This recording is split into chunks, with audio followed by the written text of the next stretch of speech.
സ്ഥാനമൊഴിഞ്ഞിട്ടും ഗവർണറെ വിടാതെ CPM. ആരിഫ് മുഹമ്മദ് ഖാൻ കേരളത്തോട് ചെയ്തതെന്ത്? ഇടത് സർക്കാരിനോട് ഒത്തുപോകുമോ RSSകാരനായ രാജേന്ദ്ര അർലേക്കർ?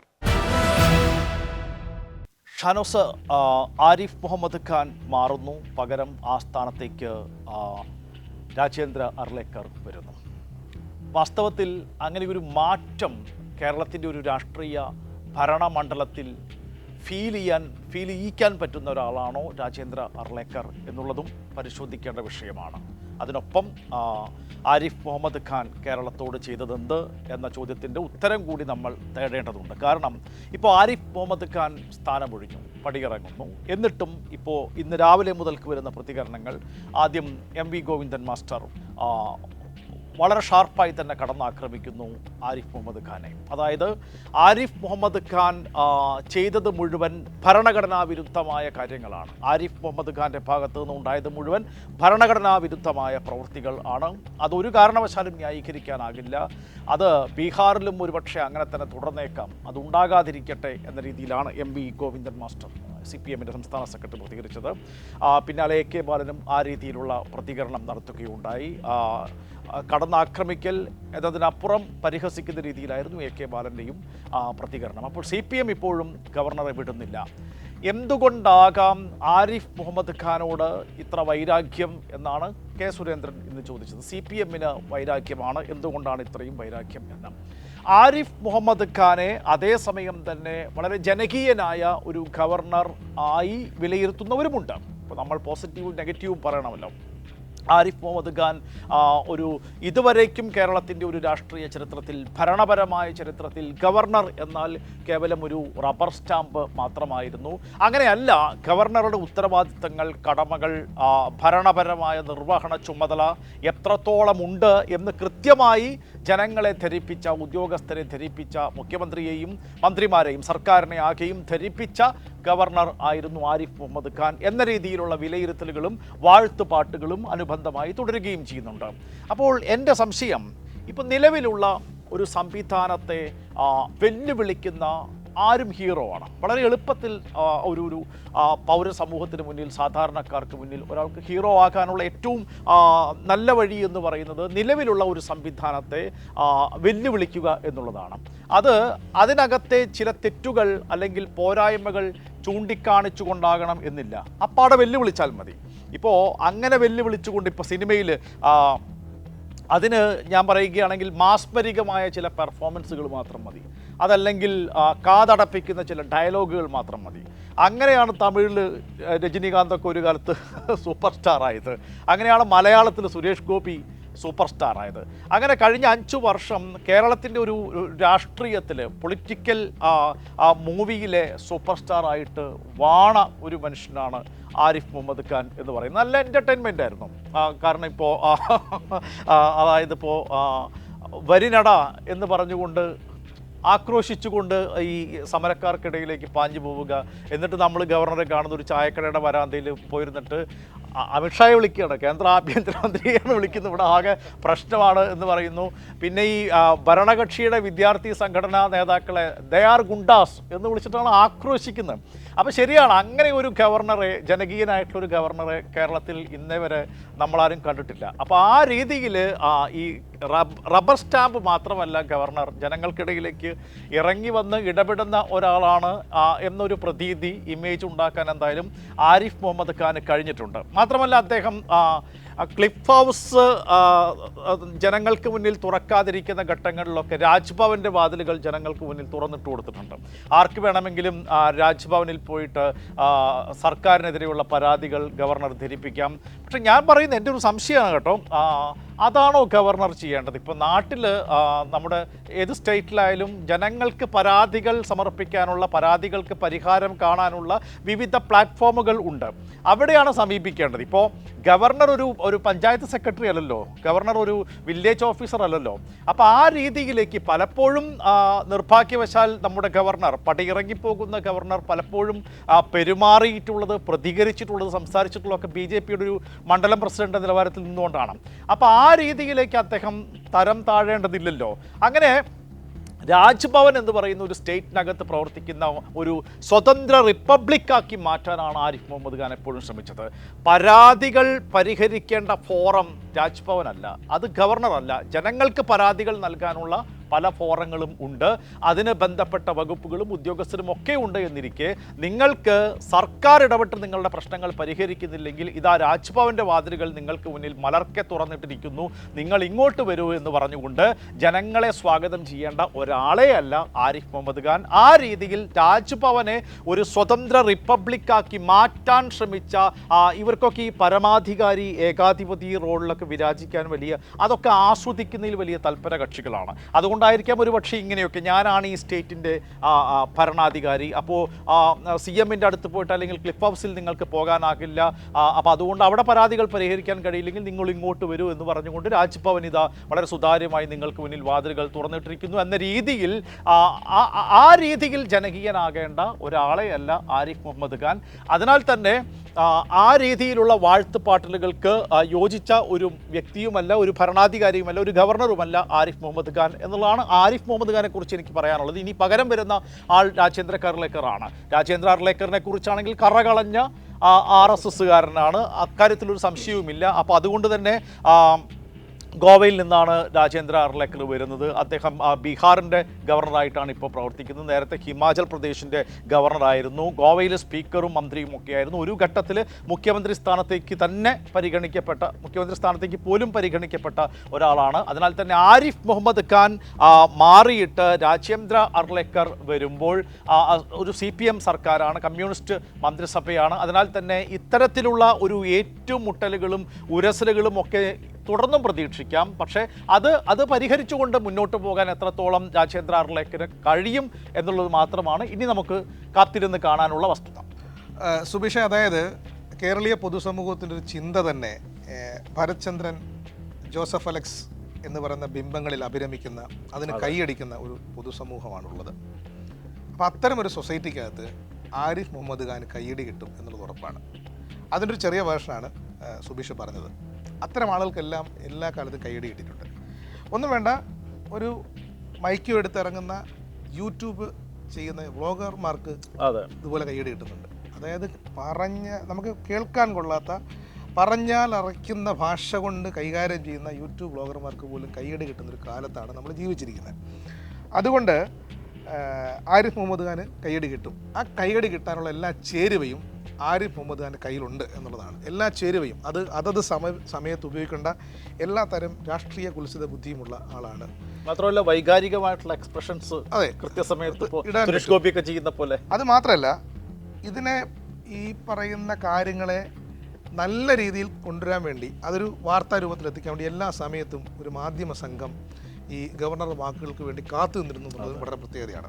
കാരണം എപ്പോഴും ഗവർണർ പറയുന്നത് കേൾക്കാൻ വേണ്ടി ഗവർണർ രാജ്ഭവനിൽ നിന്നൊരു അറിയിപ്പ് കൊടുത്താൽ 3 മണിക്ക് കൃത്യമായി മാധ്യമങ്ങളെ കാണുന്നു, ഇങ്ങനെ വാതോരാതെ സംസാരിക്കും. അത് ഒരുപക്ഷെ ഭരത്ചന്ദ്രൻ IPS സംസാരിക്കുന്ന ഇടിവെട്ട് വാചകങ്ങൾ അകമ്പടിയോടുകൂടി ആയിരിക്കും മാധ്യമങ്ങളെ മിക്കവാറും ഈ ആരിഫ് മുഹമ്മദ് ഖാൻ കണ്ടിട്ടുള്ളത്. പക്ഷേ അത് ഒരു വല്ലാത്ത സംഘർഷാവസ്ഥ നിലനിന്നൊരു കാലം കൂടിയാണ് CPM സർക്കാരിനെ സംബന്ധിച്ച്, ഇടതുമുന്നണി സർക്കാരിനെ സംബന്ധിച്ച്.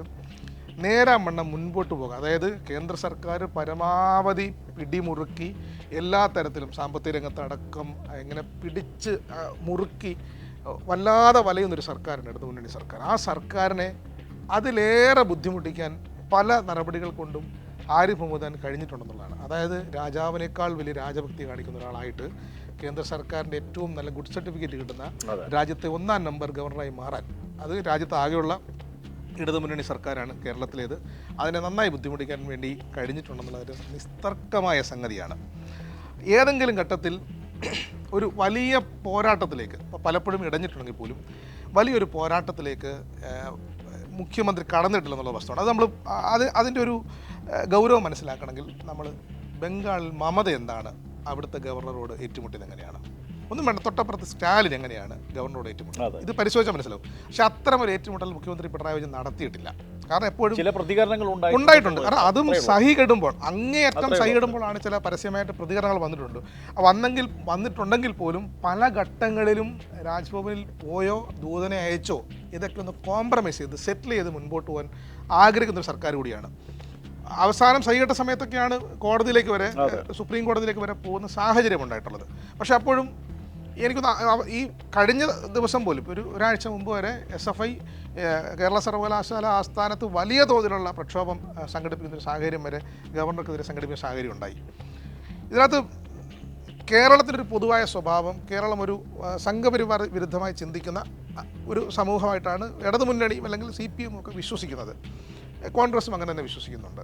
കാരണം ഇവർ വലിയ നേട്ടമൊന്നും RSSന് BJPക്ക് സംഘപരിവാറിന് ഉണ്ടാക്കാൻ കഴിയാത്തൊരു സംസ്ഥാനമാണ്. അപ്പോൾ അങ്ങനെ നിൽക്കുന്ന ഒരു സ്ഥലത്ത് പുതിയ ഒരുപാട് നരേറ്റീവുകൾ സൃഷ്ടിക്കാൻ വേണ്ടി ആരിഫ് മുഹമ്മദിന് കഴിഞ്ഞിട്ടുണ്ടെന്നുള്ളത് ഇത് സംഘപരിവാറിൻ്റെ ചെറിയ വിജയമല്ല. നോക്കൂ, എല്ലാ സമയത്തും ഈ കേരളത്തെ ദ്രോഹിക്കുന്ന വർത്തമാനം പറയുന്ന എല്ലാ സമയത്തും RSSൻ്റെ സംഘപരിവാറിൻ്റെ എല്ലാ പദ്ധതികളും നടപ്പിലാക്കുന്ന സമയത്തും കേരളത്തെ അത് വളരെ ദോഷകരമായി ബാധിക്കുന്നുണ്ട്. അത് സാമൂഹ്യമായി ബാധിക്കുന്നുണ്ട്, രാഷ്ട്രീയമായി ബാധിക്കുന്നുണ്ട്, സാംസ്കാരികമായി ബാധിക്കുന്നുണ്ട്, സാമ്പത്തികമായി ബാധിക്കുന്നുണ്ട്. ഈ ബാധിക്കുന്ന ഘട്ടത്തിലൊക്കെയും ഒരിക്കൽ പോലും ആരിഫ് മുഹമ്മദ് ഖാനെ തള്ളിപ്പറയാൻ കേരളത്തിലെ BJP നേതൃത്വം തയ്യാറായിട്ടേയില്ല. അങ്ങനെ അവരെപ്പോഴും സംരക്ഷിച്ചുകൊണ്ട് തന്നെയാണ് മുമ്പോട്ട്. മാത്രമല്ല, കൂട്ടത്തിൽ ഒരു കാര്യം ഞാൻ പറയട്ടെ. ഇപ്പോൾ ആരിഫ് മുഹമ്മദ് ഖാൻ വന്ന ആ ഒരു സമയം, കേരളത്തിലേക്ക് വന്ന ഒരു ടൈം ആരിഫ് മുഹമ്മദ് ഖാനെ സംബന്ധിച്ചും BJPയെ സംബന്ധിച്ചും വളരെ ബെസ്റ്റ് ടൈമായിരുന്നു. കാരണം 2018 സുപ്രീം കോടതി വിധി ഉണ്ടാകുന്ന ശബരിമല കേസിൽ.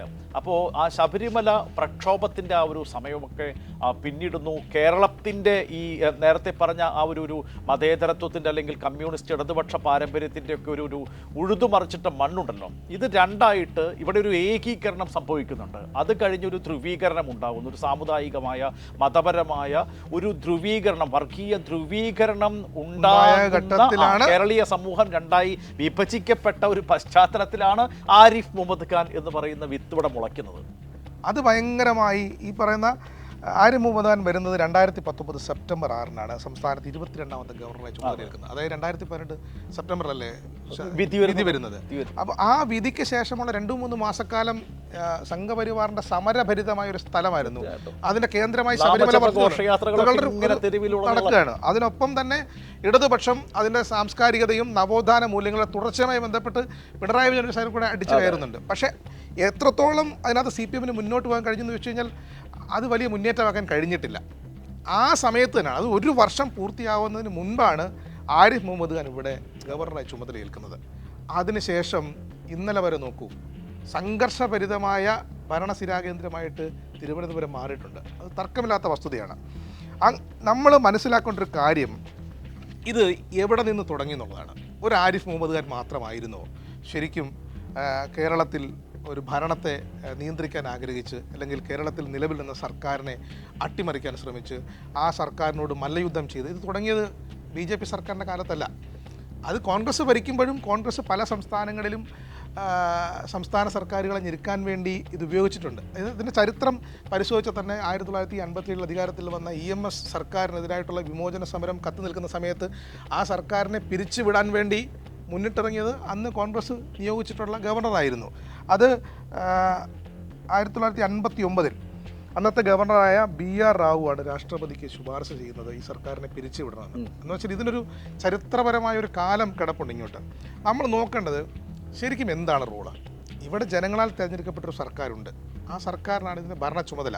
ഭരണത്തലവനായി ഒരു പോസ്റ്റ് മാത്രമാണ്, ഭരണഘടനാപരമായ ഒരു പോസ്റ്റ് മാത്രമാണ് ഗവർണർ എന്നുള്ളത്.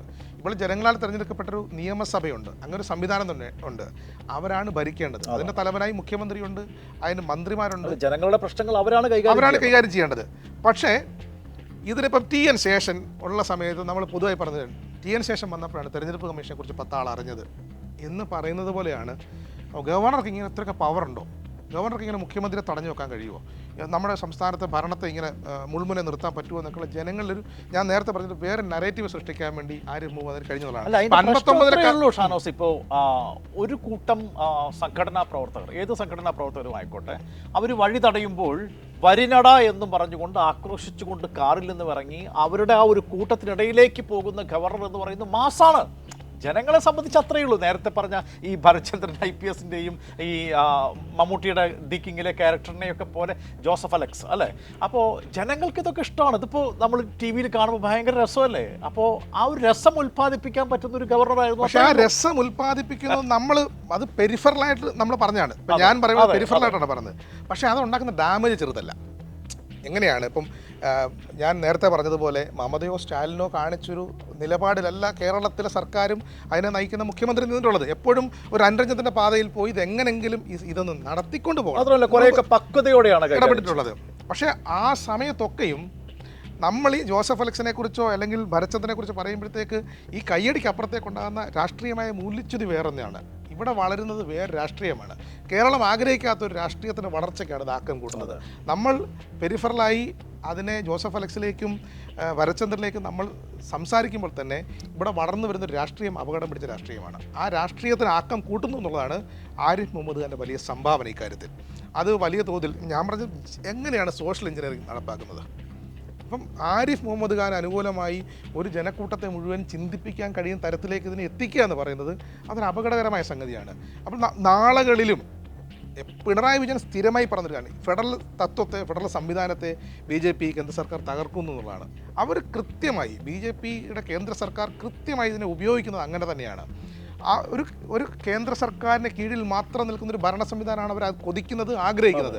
അതിന് പറ്റുന്ന ഒരു സംവിധാനം ഉണ്ടാക്കിയെടുക്കുക എന്നുള്ളതാണ് അവർ ഗവർണറിൽ കൂടെ കാണുന്നത് തന്നെ. അതുകൊണ്ടാണ് ശല്യം ചെയ്ത് മുഖ്യമന്ത്രിക്കോ മന്ത്രിമാർക്കോ അനങ്ങാൻ പറ്റാത്ത വിധം മന്ത്രിയെ പുറത്താക്കണമെന്നൊക്കെ പറയുന്ന അങ്ങനെ പറഞ്ഞ് കത്തയക്കുന്ന ഒരു ഗവർണറായിട്ട് മാറിയിട്ടുണ്ട്. 9 VC-മാരെ ഒറ്റയടിക്ക് പിരിച്ചുവിടുക, അതെ, ബില്ലുകൾ ഒപ്പിടാൻ വിസമ്മതിച്ചുകൊണ്ട് നിരന്തരം ചോദ്യങ്ങൾ ഉന്നയിച്ചുകൊണ്ട് അങ്ങനെ ഒരു നിലപാട് സ്വീകരിക്കുക, അതൊക്കെയാണ് പ്രശ്നം. ഞാൻ പറഞ്ഞിപ്പം നോക്കുന്ന ഈ ഗവർണർ വന്നതിന് തൊട്ട് പിന്നാലെ 2019 ഡിസംബർ 4 ലോക്സഭയും ഡിസംബർ 11 രാജ്യസഭയും പൗരത്വ ഭേദഗതി ബില്ല് പാസ്സാക്കുന്നു.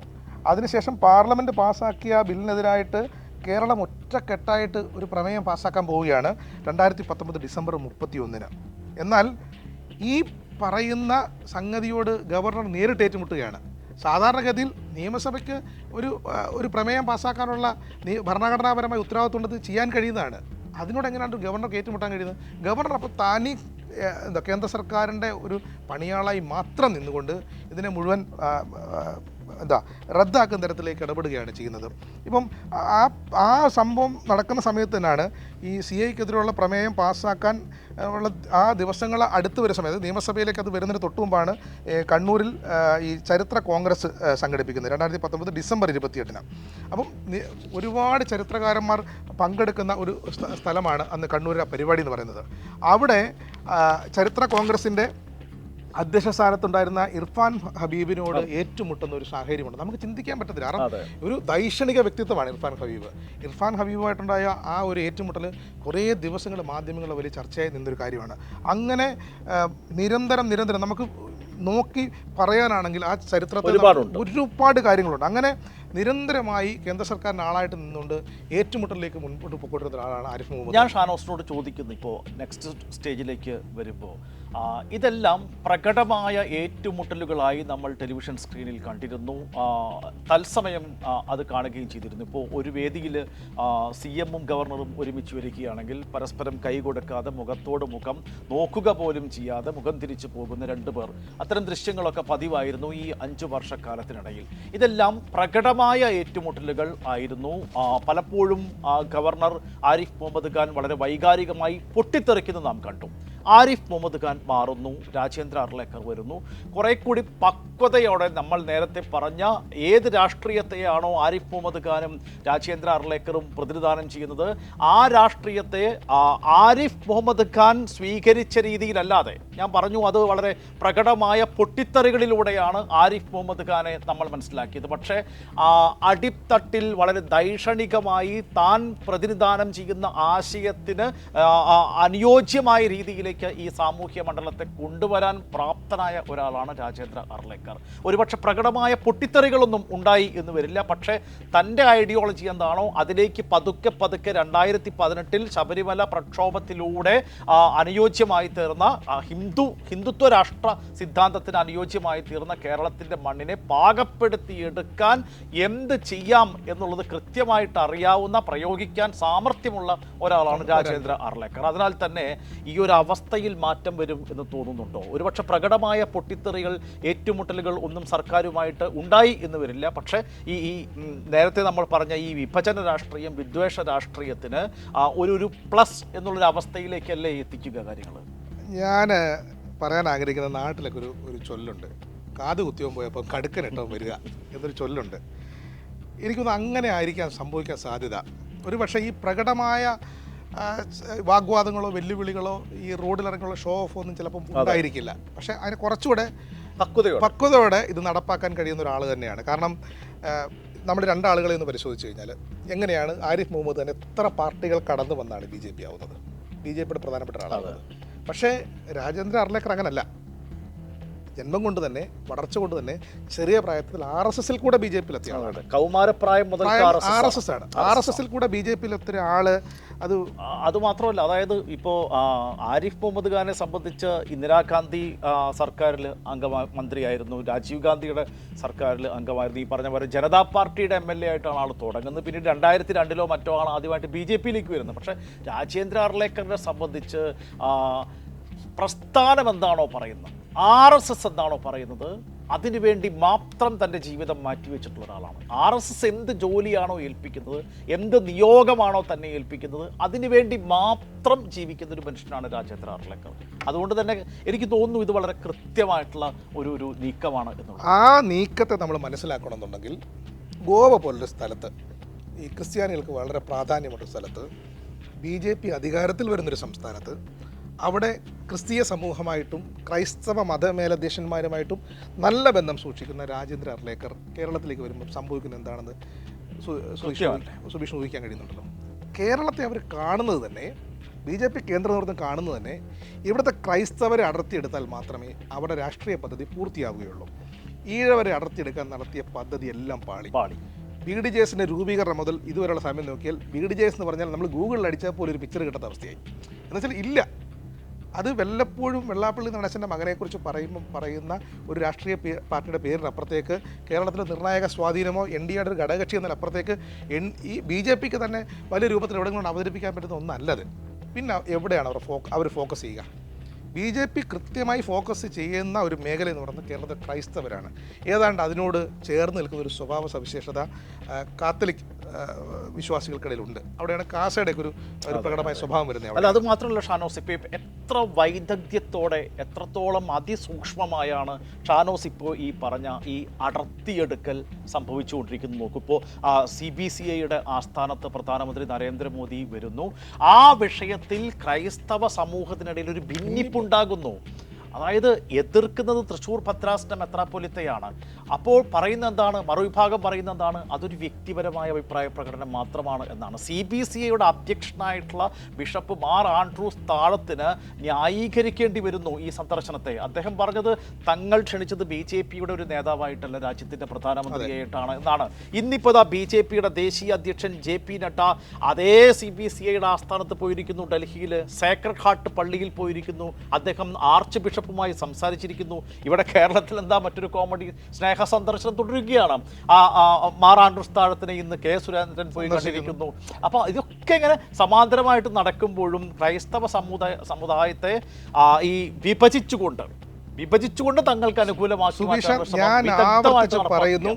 സുബീഷിനോ എനിക്കോ കേരളത്തിലെ രാഷ്ട്രീയ പാർട്ടികൾക്ക് ഒരുപക്ഷെ CPM കഴിയുമായിരിക്കും. പക്ഷേ കോൺഗ്രസിനൊന്നും എത്ര കാലം ഇരുന്നാലും RSSന്റെ സംഘപരിവാറിൻ്റെ BJPയുടെ രാഷ്ട്രീയ പദ്ധതിയെക്കുറിച്ച് മനസ്സിലാവുകയില്ല.